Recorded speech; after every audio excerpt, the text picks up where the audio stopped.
I'm Don Ottenhoff, Director of the Collegeville Institute. And before I give a proper introduction for Deanna, I'm going to turn to Carla Durand, a staff member at the Collegeville Institute. Carla is running the tech side of things for us today and will tell us what we need to know about logistics. Carla. Good afternoon and welcome everyone. We are using two digital platforms today. We are using Zoom and also Facebook Live. If you are joining us through Zoom, we will have some time at the end for questions and answers, and we'll ask you to put any comments, questions that you might have into the Q&A function rather than the chat function. And if you are viewing this through Facebook Live, we'll ask you to use the comments section at the bottom. We have another staff member who will be moderating that and funneling all of our questions to Don Ottenhoff, who will moderate our Q&A conversation. And if you're on Zoom and you happen to lose your connection, you can always switch over to Facebook Live. So thanks everybody for joining us and enjoy. Thanks, Carla. Our guest today, Deanna Witkowski, is an award-winning jazz pianist and composer and former participant in the Collegeville Institute's resident scholar and writing workshop programs. She is recently relocated to Pittsburgh after spending 23 years as a New Yorker. As a frequent guest music leader, Deanna has shared her original liturgical jazz in over 100 churches around the United States. Her 7 recordings include the forthcoming Forces of Nature, entirely comprised of Mary Lou Williams compositions. And you'll hear more about Mary Lou shortly. Another recording, Makes the Heart to Sing Jazz Hymns, features 14 jazz arrangements of classic hymns alongside a companion sheet music book. A noted Mary Lou Williams scholar, Deanna's biography of Mary Lou Williams, entitled Mary Lou Williams, Music for the Soul, will be published by Liturgical Press in August 2021. We're putting links to these resources and places to hear more of Deanna's work in the chat. And be sure to check out Deanna's own website at deannawitkowski.com. So Deanna, it's great to have you with us today. Thank you, Don. It's a pleasure to be here and welcome. I'm sure all of you can see I'm in a pretty bare room. I'm speaking to you from my new home in Pittsburgh, which is Mary Lou's hometown. So you don't see too much furniture behind me, and I'm going to be playing today on a digital piano that I'm borrowing from a friend because I don't have a piano yet.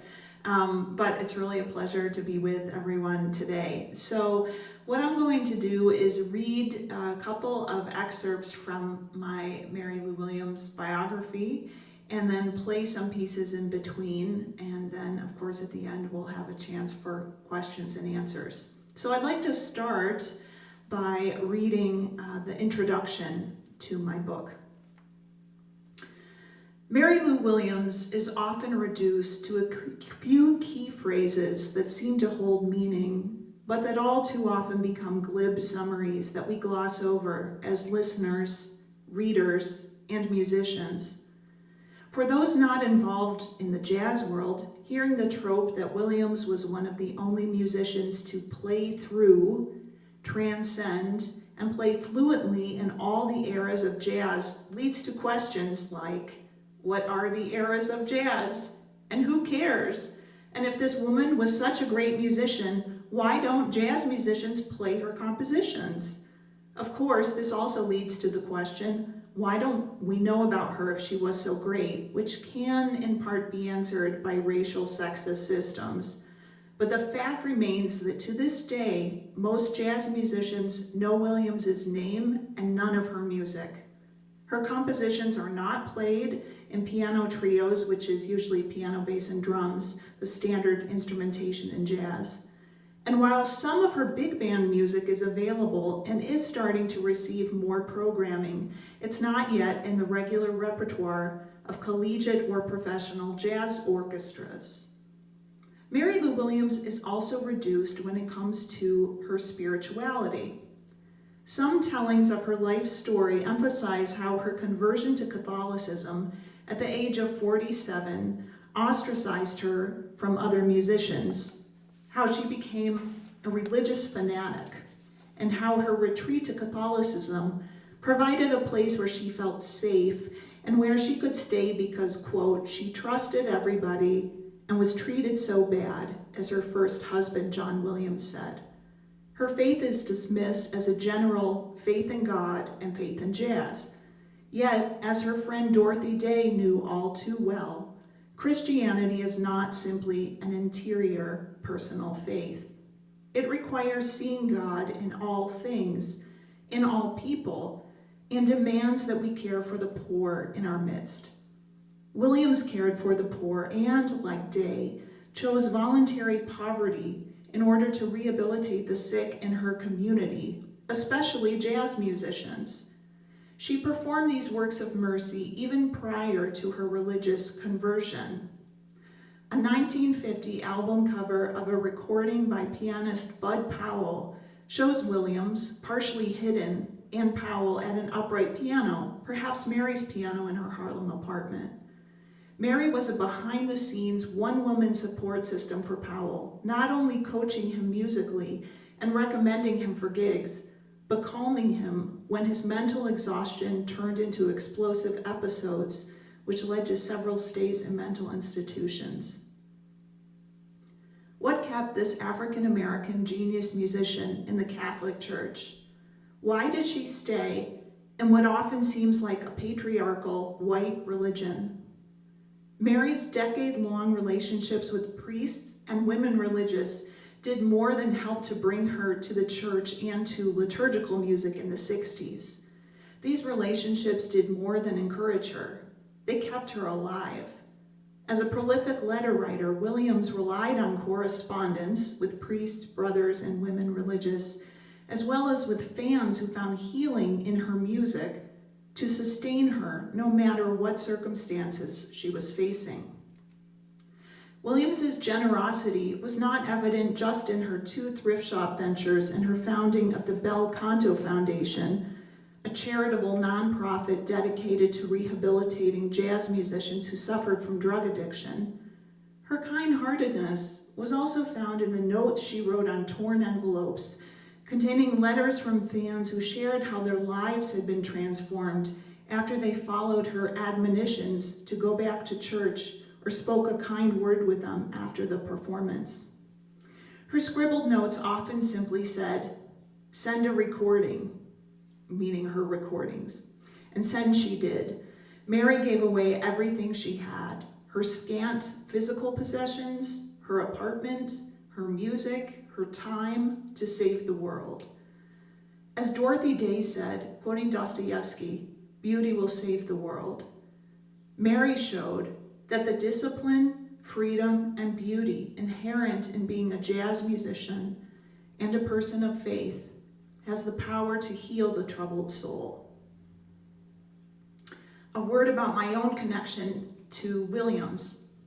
As a professional jazz pianist, composer, and liturgical musician, I was introduced to Williams more than 20 years ago. In 1999, I received an invitation from the pianist and educator Dr. Billy Taylor to perform at the Kennedy Center's Mary Lou Williams Women in Jazz Festival. On accepting, I realized that I knew almost nothing about the festival's namesake.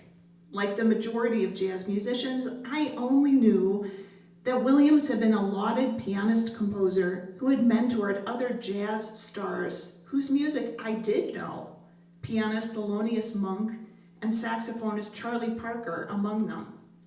While I'd heard her name revered as an important musician, I did not know a single one of her compositions. I asked myself why I had never heard any of this woman's music. My eagerness to learn more about Mary Lou came at an opportune time. Morning Glory, a new Williams biography by Linda Dahl, had just been published. Trumpeter Dave Douglas had recently released a Williams tribute album, Soul on Soul, so I emailed him and asked for a list of essential Williams recordings. I then started listening to Mary's music and never stopped. From Dahl's biography, I learned that Williams was a liturgical jazz pioneer who had composed 3 Mass settings. I was astonished. Just 2 years earlier, I'd relocated from Chicago to New York to serve as a music director at All Angels Episcopal Church. I'd recently composed my 2nd jazz mass for the congregation and had begun to present my music in churches outside of New York. I realized that I shared a common goal with Williams, whether composing for a specific congregation or playing in a jazz club, to make jazz, or more broadly, all of my original work, accessible to all. Like Williams, I believe that jazz should be played everywhere, in the club, community center, on the sidewalk, in church. In Williams, I had unexpectedly found a soul companion and lifelong mentor. Over the intervening years, Mary, whom from this point on I will call by her first name, has become more and more a part of my life. As an adult convert to Catholicism, who converted through the influence of the Jesuits, even attending a lay spirituality program at the same parish where Mary presented St. Martin de Porres, her first major liturgical work in the early 60s, I began to realize that I was literally walking in Mary's footsteps. As a musician who presents jazz in churches of all different denominations, I often picture Mary seated at the piano in St. Patrick's Cathedral on 5th Avenue, playing her joyous Mary Lou's Mass with her trio in front of 3,000 people as 5 priests process to the altar. Mary gives me courage. Sometimes I speak with her before I play, knowing that in a very real sense, she has been here before me. Once I began spending extended time in her hometown of Pittsburgh in the fall of 2019, I came to realize that the warmth that I felt in the welcoming, soulful people in the city where she grew up was the same warmth I've experienced in all of Mary's playing. Now, I too call Pittsburgh home. Each time I step onto the stage to play Mere Feet from the Charles Teeny Harris photo of Mary that hangs proudly at the Pittsburgh Jazz Club, Con Alma, I send a quick prayer to her, thanking her for being with me, and then I start pressing down the keys, letting the sound, the space, and everything it has taken to get me to this moment all come out. I hope that a fraction of what I feel when I play is expressed in these pages, and that Mary's story will bring you to what for her was the most important thing, her music. I wasn't expecting to get emotional, but it's really taken me a lot to get to Pittsburgh, and that there's actually, if you go to my website, there's a whole blog post about that. So Mary Lou was definitely a big part of my life, and I'd like to play an early piece from her. This is something she wrote in 1944. So this is a period, Mary Lou was born in 1910 in Atlanta. She grew up here in Pittsburgh. And for 12 years, until 1942, she was a very important early big band pianist and arranger with a group called Andy Kirk and his 12 Clouds of Joy. They were based in Kansas City, Missouri, and they toured a lot in the Midwest and the South before becoming really big and doing recordings in Chicago and New York. And soon after Mary left that band, after being with them for 12 years, which is a really long time to be traveling on the road, she started touring for about 6 months as a staff arranger with Duke Ellington, the composer. And so during that time, while she was with Ellington, she wrote the next piece I'm going to play for you. It's something She wrote for Ellington, but he never recorded it. It's been recorded by the Dutch Jazz Orchestra recently in the last few years, but Mary Lou recorded it herself as a solo piece, a trio piece, and I believe a septet piece, all in 1944. And this is called Lonely Moments.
I'm going to play one more piece for you now, and this is something that Mary Lou wrote about a year after she wrote Lonely Moments. So in 1945, she wrote a piece that is known as being one of her major pieces called the Zodiac Suite. And actually the recording she did of this with a trio last year, well no, now in 2019, was placed in the Grammy Hall of Fame.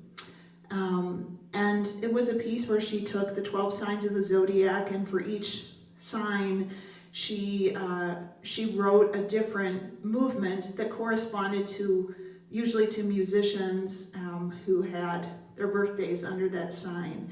And while she did this at first recording with her trio, she also scored this for a chamber orchestra and had that piece done in Town Hall on New Year's Eve of coming up for 46, and then did a larger thing with the Carnegie Pops Orchestra, a 70-piece orchestra, that following spring. So I recorded on the upcoming release Force of Nature that features all Mary Lou compositions with my trio. We did 3 movements from the Zodiac, so I'm going to play one of them for you now. This is Taurus.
I'm going to go back and read another excerpt from the book.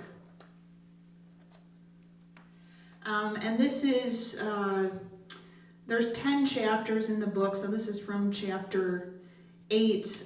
This is a period starting in 1967, which is when this excerpt picks up soon after Mary Lou. She's been living in New York City since the 40s, and in early 1967 she was commissioned by a group of New York Jesuit priests to write new liturgical music for a concert at Carnegie Hall that was called Praise the Lord in Many Voices. And that concert had 6 different composers. Mary Lou was one of them. David Amram was another important composer on that program, where they each wrote new sacred music. And this is where Mary Lou starts to write some of the music that begins, that she uses later on in several of her masses. She wrote 3 complete jazz masses. And about 2 months after she performed at Carnegie Hall, she goes back to Pittsburgh and she's teaching in a Catholic school here in the Brookline neighborhood for, I know I have some Pittsburgh friends watching, called Seton High School. And she has a group of about 14 girls who are students in a music theory class that she's teaching. And she says that she starts to write the Mass there because she's trying to teach them music theory, and it's just kind of not that interesting to them. So she starts writing music to help them understand music theory, and she starts writing her first Mass, which is known as the Pittsburgh Mass, in that particular school situation. So soon after she leaves Pittsburgh, comes back to her apartment in New York, she's robbed. This is something, her apartment gets broken into a lot throughout her life. And she's trying to find more freelance work. She's not sure what to do. She goes back to see if Ellington, who she hasn't worked with since the 40s, will have her arrange for him again. And she writes several arrangements for him and is not paid. So she's kind of in a very frustrating place. She's trying to figure out what is next. And this is where the excerpt picks up. Mary's financial worries were compounded by health issues. Writing to her friend, a Franciscan priest named Brother Mario, she listed her troubles, numbering each. She began, 1. I've been sitting in the house since August 25th writing for Duke Ellington, and it doesn't seem I'm getting any loot for it. He's begged me since 41 to write for him. That is, pleaded. 2, I have kidney and bladder ailment. And this, just a note, she eventually, in 1981, died from bladder cancer. This is when she starts having medical issues. 3, during the course of writing, I left the house to go to the post office, probably to send Ellington the new pieces, and someone broke in and robbed me of my TV, new typewriter, and the only good piece of luggage I had. Mary also mentioned her concern for her nephew, Robbie, who she had been trying to help by asking various priests to assist him in applying to boarding schools. But Mary confided in Brother Mario that Robbie hadn't got a chance and expressed her own exhaustion, describing herself as old and haggard. In October, Mary's spirits were lifted on receiving a letter from Father Bob Ledigar, a Maryknoll priest, who was a new appointee to the Music Advisory Board of the U.S. Bishops' Commission on the Liturgical Apostolate, working with a group of Harlem Catholic parishes to commission a series of seasonal masses by local African-American composers. Ledigar approached Mary about writing a mass setting for Lent. The masses would be part of a series of, quote, experiments in Sunday worship of a more contemporary style to take place at St. Thomas the Apostle Church on West 118th Street. Working with St. Thomas's pastor, Father Kevin Kelly, Ledigar had already contacted 2 additional composers, Billy Taylor, Mary's longtime friend since the 50s, and Eddie Bonamere, who had studied with Mary in the 40s. In addition to his work as a public school music teacher, Bonamere was the choir director at St. Thomas and had premiered his own jazz liturgy, Missa Hodierna, the previous year at Harlem's St. Charles Borromeo Church. Ledigar invited Bonamere to compose an Advent Mass and to serve as music director for the project. Excited by the prospect of writing a new Mass that would be sung for all 6 Sundays of Lent, Mary readily agreed to write the second Mass in the series. After meeting in person, Father Ledigar sent scripture text to Mary to consider as a starting point, writing, quote, I hope you take them as ideas to work with, not as something that can't be changed. The most important thing is to have parts that the people can sing, that can be taught to them in a few minutes without their having to read music. Ledigar contributed his own text to the Kyrie. This is something you can't do now.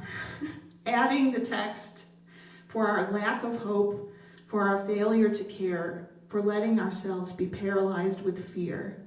Lord, have mercy. Mary wrote an easy-to-teach setting with the youth choir singing the new text and the assembly joining in on the calls for mercy. To augment St. Thomas's youth choir, Mary recruited children from the community center where she taught music during the week.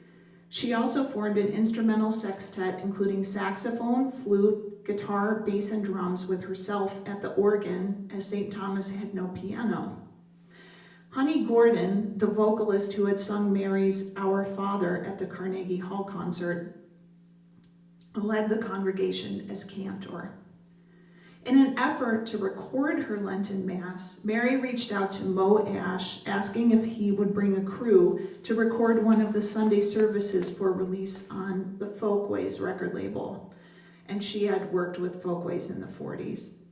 Although Ash did record one of the liturgies, nothing further was done with the tape, probably due to poor sound quality.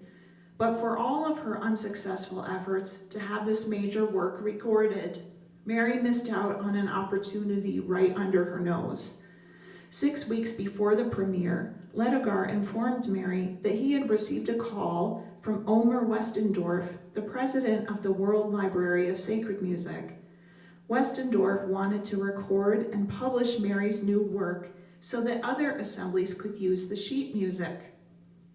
In a January 1968 letter postscript to Ledigar, Westendorf wrote, quote, "It is growing very late to promote a Lenten Mass for this coming Lent.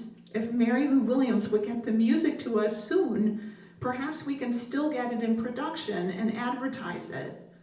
There is no record of Mary having provided a score to either Ledigar or Westendorf, and, like her earlier Mass, the Pittsburgh Mass, the only score and recording of Mass for the Lenten season are housed at the Institute of Jazz Studies at Rutgers University. On March 3rd, 1968, Mass for the Lenten season premiered at St. Thomas the Apostle, with Mary at the organ and Bonamere conducting. As evidenced on a homemade recording, the Psalm 27 setting of "The Lord is my light and my helper, of whom shall I be afraid?" comforts and encourages in a melody that stays in one's ear, and the Kyrie with Ledigar's new text enlivens the assembly's cries for God's mercy. Perhaps most dramatically, Mary's use of solo voice and acoustic bass on the anamnesis, "Dying you destroyed our death, rising you restored our life," with the entire congregation joining and singing the final phrase, feels like a resurrection in body, spirit, and community. One of the congregants who sang Mary's new Mass was Dorothy Day, founder of the Catholic Worker. Day and Mary had been introduced via Janet Burwash, a former volunteer at Mary's first thrift shop. Day wrote of her experience attending Mass on the third Sunday of Lent, quote, "I have just come from a glorious celebration, the 11 o'clock Mass at St. Thomas. One came away feeling as though one had truly celebrated Mass, offering worship, adoration, glory to God, not to speak of penitence. There was a climax of beauty at the singing of the choir after the Sanctus. As for the great Amen, which is still more or less ignored in all our local churches, it is hard to describe the ecstatic glory to God, to Jesus Christ, and the half-dozen repeated amens, followed by a final strong one sung by the entire congregation. This was a musical event, and I do not think there has been anything to compare with it in any of the so-called folk masses being sung in colleges and churches around the country." Mary wrote today expressing her gratitude, saying, "Thank you very much for coming to the Mass. Was quite surprised. You inspired everyone." In the same letter and in several to follow, Mary mentioned her financial strain. It appears that Day was trying to help Mary apply for a grant. Mary wrote, quote, "Father Gensel, pastor of the jazz community at St. Peter's Lutheran Church, Father Ledigar, and Billy Taylor are supposed to talk about putting on a benefit for me to raise over $1,500 to pay my bills. You know, Dorothy, it's difficult to do things I'm trying to do when there's no salary coming in. And I have been very fortunate. Father Kelly at St. Thomas and Bishop Wright in Pittsburgh are the only ones that are salary-minded." 3 nights before Mary's final liturgy on Palm Sunday, Every television and radio in the country broadcast the shocking news that Martin Luther King Jr. had been assassinated. Day wrote in The Catholic Worker of her experience of receiving the news, describing how music, and Mary's in particular, had helped her. Quote, "Always I think I will weep when I hear the song, 'We Shall Overcome.' But the healing of grief is in those words that I had been hearing sung every Sunday at St. Thomas in the Mass composed by Mary Lou Williams, herself a Black composer and jazz musician, herself internationally famous. I am the resurrection and the life. He who believes in me shall never die, but have life everlasting." Mary responded immediately to Dr. King's death by writing 2 pieces that she taught to the St. Thomas Youth Choir. "Tell Him Not to Talk Too Long" sets a portion of King's February 4th, 1968 sermon at Ebenezer Baptist Church in Mary's birthplace of Atlanta. Mary only slightly paraphrases King's original speech in the first verse, which part of that reads, "If you're around when I meet my day, don't want a long funeral. And if somebody delivers the eulogy, tell him not to talk too long." The blues-inflected song contrasts with the jazz waltz feel of "I Have a Dream," based on a portion of King's speech from the 1963 March on Washington. Day invited Mary to share her musical tribute the following July at the annual Pax Christi Conference held at the Catholic Worker Farm in Tivoli, New York. 2 days after Easter Sunday, Mary wrote to Day from Pittsburgh, saying that she was taking a breathing spell, but Mary never rested for long. She now expressed her desire to do a concert for the Pope. She had been trying to find a way to get her Lenten Mass performed in Rome, writing to Brother Mario and other religious for assistance. While Mario assured her that he could get the North American College seminarians to sing the Mass, he explained that an audience with the Pope would probably be impossible. But with her typical determination, Mary worked on lining up gigs in Copenhagen, figuring that if she could get herself to Denmark, it would only be a short matter of time before she could travel to Rome to have her Mass performed there. Father McNaspy of the New York Jesuits had already recommended that Mary's portion of the 1967 Carnegie Hall concert be aired on Vatican radio, and Mary was sure that other opportunities would follow. Mary's tenacity paid off. She received an offer to play at a new club in Copenhagen and planned to leave for Europe in early May of 1968. But the day before her departure, her sister Grace attempted suicide. Mary delayed her trip, staying in Pittsburgh to spend time with her family before playing at the Catholic Workers' July Conference in Tivoli. 2 weeks later, she boarded a German steamer for her second trip to Europe, one that would lead her to Rome and to a commission to write her third and most well-known Mass, Music for Peace. So I'm going to play one piece from that is something that Mary Lou premiered at that 1967 Carnegie Hall concert, and that she also then used in her first Mass setting in the Pittsburgh Mass in '67, as well as in Music for Peace, which she wrote in 1969 and 1970. And my favorite version of this is actually it's only on a vinyl recording as far as I know, of that Praise the Lord in Many Voices concert from Carnegie Hall. It's the only recording or performance I've heard of the full choral version of this piece. When she recorded it later, it was with Carlene Ray, who was a wonderful electric bass player and vocalist with a very distinctive low voice, almost a contralto voice. But the Carnegie concert is the one that's with the full choir. So this will obviously not be with a full choir, it'll just be me. But this is Mary's setting of the Our Father.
If you look on YouTube, if you just type in the search for Mary Lou's Mass, which is another name that her third Mass is known by, Music for Peace, you can find a really beautiful clip of that piece of the Lord's Prayer with dancer Judith Jamison, who was for many years in the Alvin Ailey American Dance Theater Company, and Alvin Ailey choreographed a whole work to Mary Lou's third Mass. So some of that, you can find that Our Father portion on YouTube, and it's really beautiful.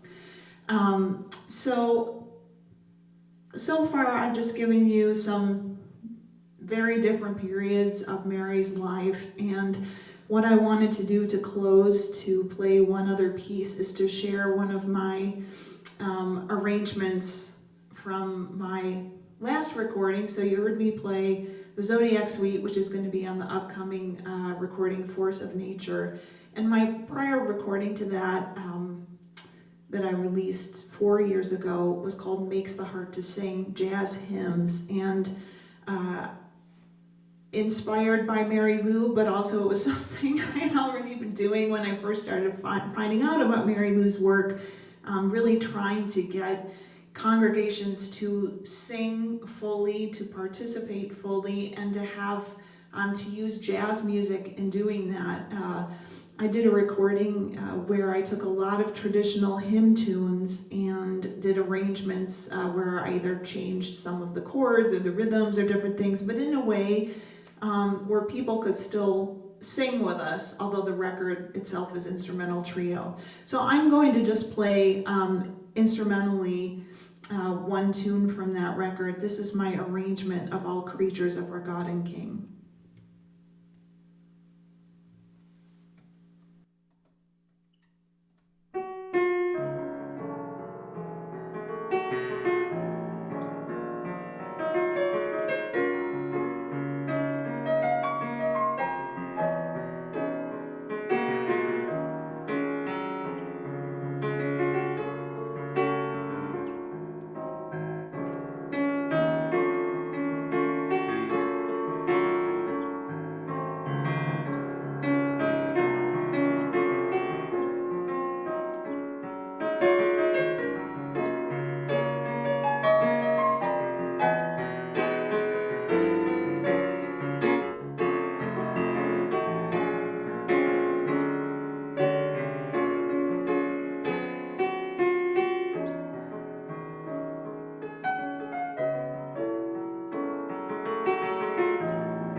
So that is my entire portion of what I have prepared, and I think we're going to see, Don's going to see if there's any questions that came up.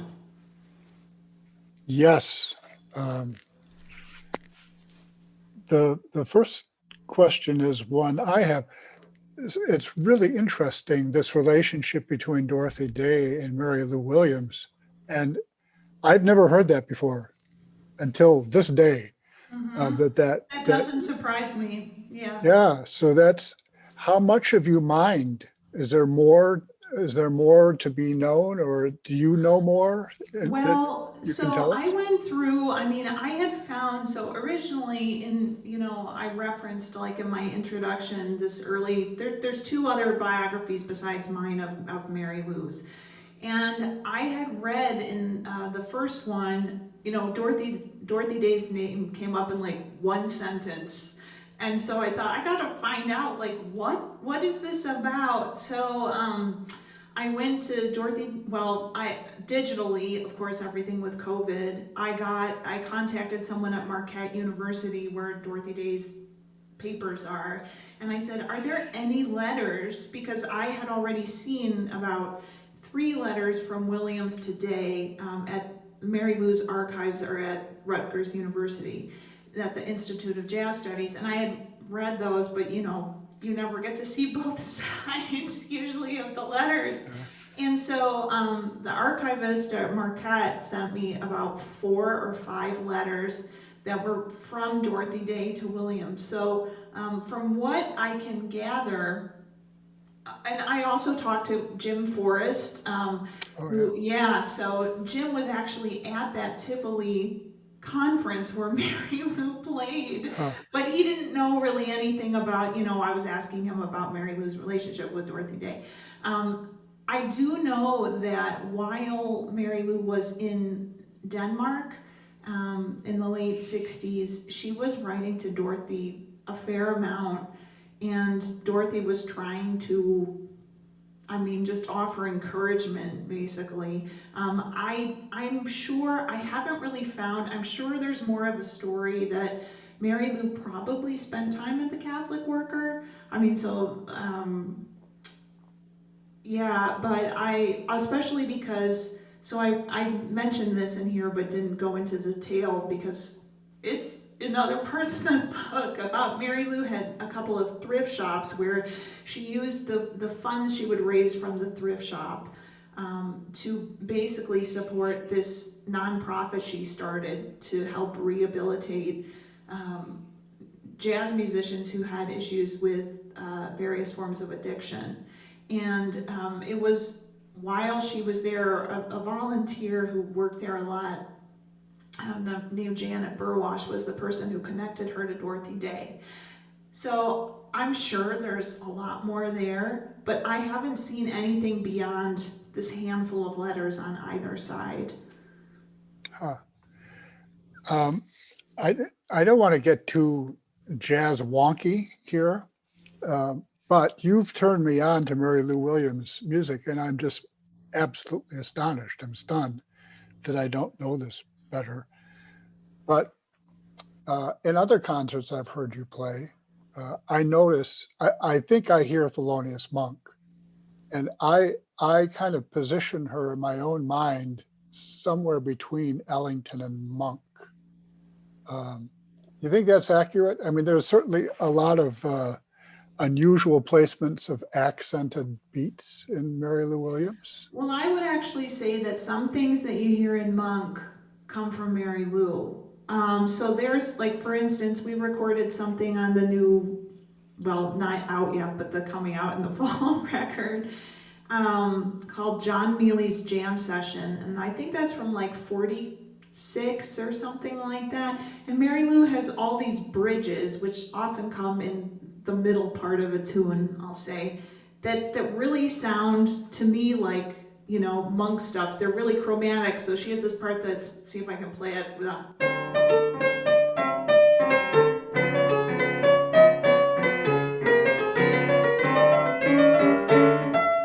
I can't do the whole melody there.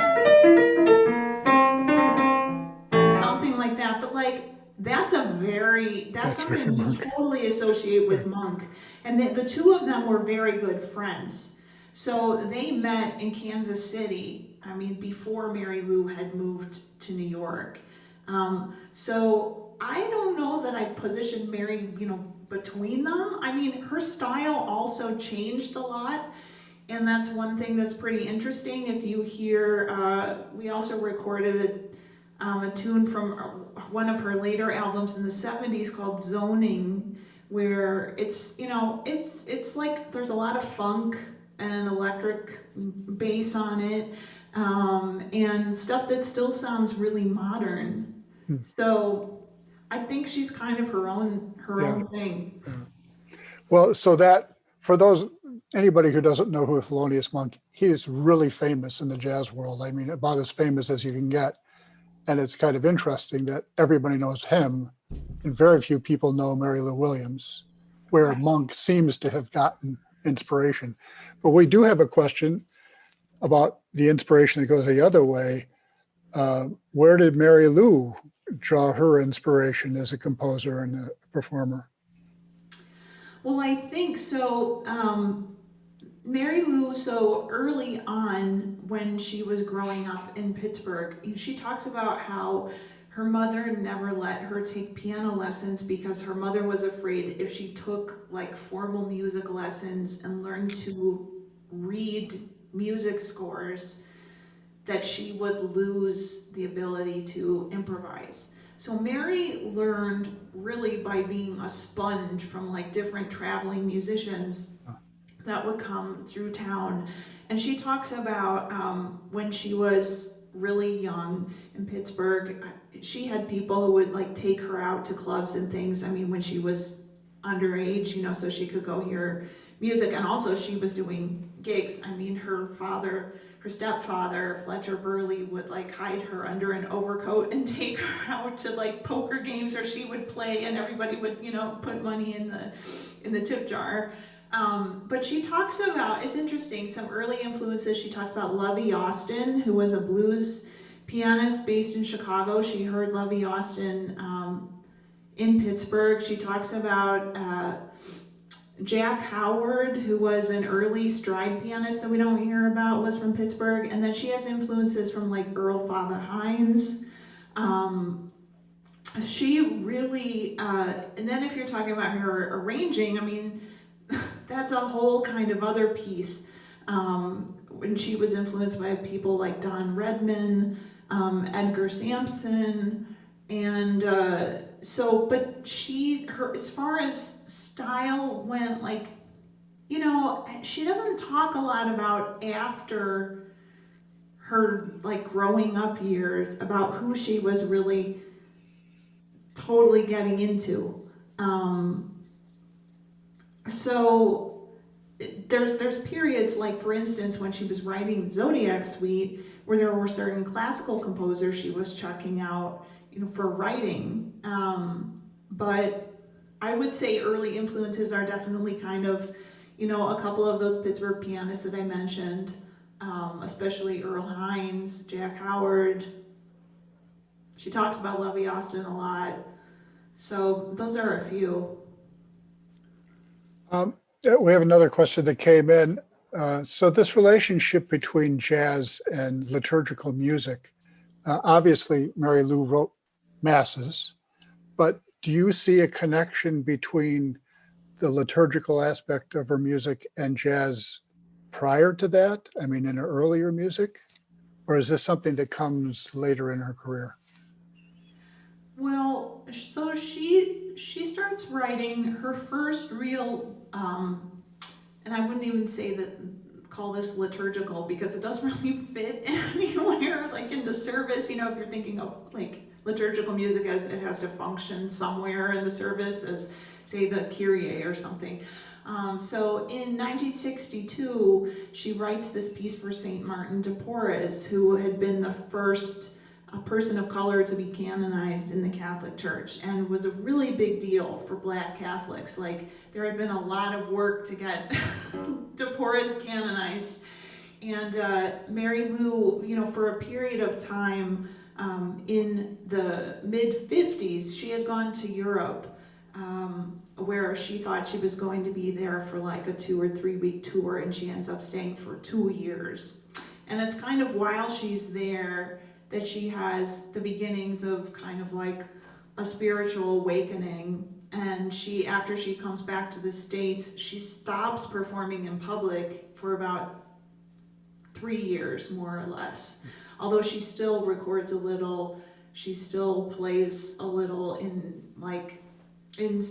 the basement of a Catholic church that she starts visiting. I didn't really talk about her conversion so much, but that's a whole interesting story in itself. I wanted to get to things that really aren't in the other books today. But just to say that, so she converts to Catholicism in 57, and has this still period of like, she's not sure if she should be playing jazz music or not, if it's something that's I think also because she had so many friends die of drug addiction, especially when Charlie Parker died right after she got back from Europe. She felt like she was supposed to save him, and I think in some way she felt guilt around that. And so she kind of questions if club environments, where at the time it was not that hard to find drugs, if that's an environment she should be in, or kind of like almost promoting by playing there. So she begins in this period where she's turning towards religion, she's trying out different churches and things. After she converts and Martin de Porres is canonized, that is sort of her inspiration for actually getting to start writing sacred music. So she writes this massive choral work with lyrics by her spiritual confessor, Father Anthony Woods, that's on her record called Mary Lou Williams Presents Black Christ of the Andes, and that came out in 63. And that piece is pretty amazing. It's very hard for even professional choirs to sing because the harmonies are so tight. She's kind of writing things that sound, really close together like piano voicings. So after this, it's another 5 years before she starts writing her masses. But I didn't get into this part either, but there were a lot of composers writing jazz masses in 1964, 65, 66. She had priests, she said she had priests bugging her, like as soon as she was, decided she's going to become Catholic. In 57, she talks about specific priests who were saying, Mary Lou, why don't you write a jazz mass? And she says, why should I write one? Everyone's already written one. And that may sound really odd today, because you don't think of jazz masses as being something super common. I mean, that's why, I've written a couple, and when I found out about Mary Lou, it was like, oh my goodness, like, I have to check all this stuff out. But yeah, she really didn't start doing liturgical stuff until the 60s. Great. Well, that's fantastic. And we're at the end of our time, Deanna. So thank you very much for sharing your thoughts and your music with us. This has been spectacular. Thank you. And thanks to all of you online for joining us today. We invite you to join us for future Collegeville Connection events. Please watch for event information and registration details on our website and social media platforms. Next Wednesday, April 21, same time, noon to 1 Central Time, as part of our celebration of National Poetry Month, you'll have the opportunity to hear from 3 award-winning poets affiliated with the Collegeville Institute. Actually 4, we hope: Susan Sink, Angela O'Donnell, Shan Ray, and Betsy Johnson. Each will be reading from their recent collections. So again, thank you very much, Deanna, for joining us. Good wishes to all of you. Hope to see you next week.